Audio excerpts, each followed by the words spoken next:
let's get more reaction now to the death of MEC Tate Makgoe. We're joined now by Basic Education spokesperson Elijah Mhlanga, who joins us virtually. Elijah, thanks for your time this morning. Really, really sad news hitting especially those in the education sector, and those we spoke to this morning, speaking about a man who was driven by a great personal passion for education, something that I'm sure that you and your colleagues in basic education will be reflecting on this morning as well. Good morning, Marcel. That's correct. We received the shocking news of the passing away of Dr. Makgoe. It is really heartbreaking. He was a dedicated yet humble person who always wanted nothing but the best. That's why he came to be known as Mr. Simply the Best, because he turned his province in terms of basic education into one that produced best results consistently.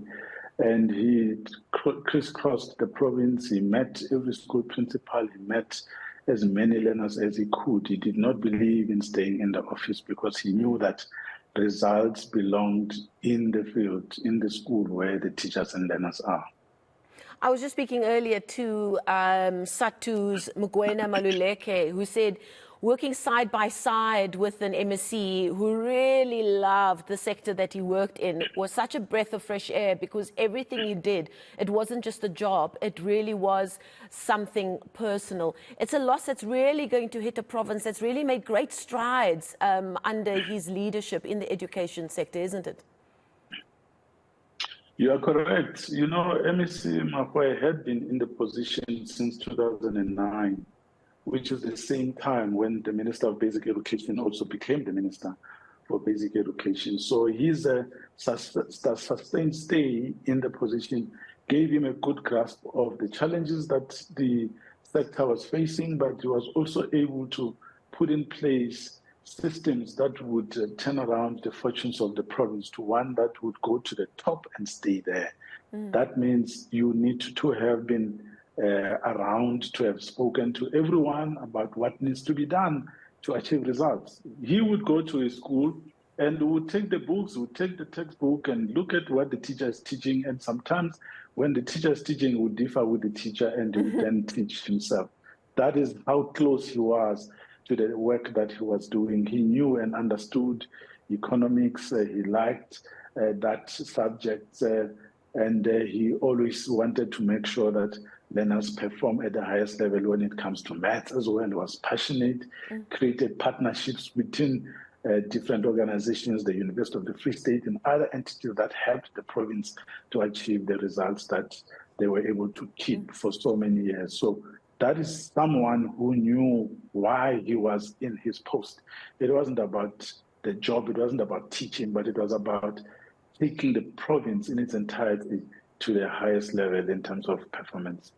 I understand he also believed that the secret to the success of education sector is the success of its foundation years, and that's apparently where he was pouring a lot of his focus and resources into. So one can only hope that the work that he did at those foundation phase levels is something that will allow that education department to continue to stabilize and to continue to reap the benefits of his work as the kids from those foundation phases grow in their education journey. Marcel, what we all need to do now is to pick up from where he left off, which was a high pace, high energy type of approach to the work at hand. We just need to do this in his memory, make sure that we visit all those ECG centers that he was visiting, making sure that they are well taken care of, going to those primary schools, interacting with the teachers, going to all the schools, making sure that we motivate the teachers, creating a conducive environment for learning and teaching. His targets are well known, his results well recorded. He was always the only MEC that would drive from the Free State to be with the minister during the announcement of the matric results every year without fail since he came into the office. When arranging that event, we always knew that we'll make space for him, even without talking to him, because we knew that he would be there. And when he arrives, you wouldn't know he's there because he's not the type that would want to be treated as an important person. He was very humble. He would sit with the people until we say, MEC, you can't sit here, come join the minister on stage.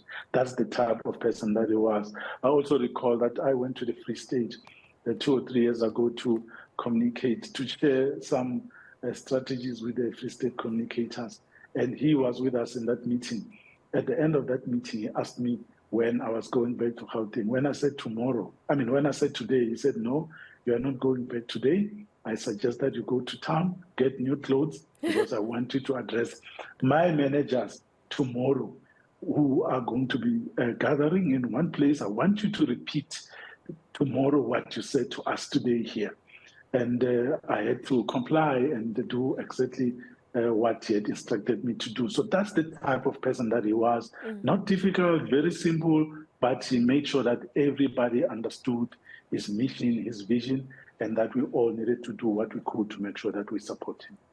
Elijah, thank you so much for sharing such a personal reflection for us, and our deepest sympathies to you and your team as well this morning. Elijah Mhlanga is the spokesperson for basic education, sharing some lovely personal, if work-related memories that he shared with the MEC for Education in the Free State, Tate Makgoe, who we learned this morning had passed away after being involved in a horror car crash in the early hours of this morning.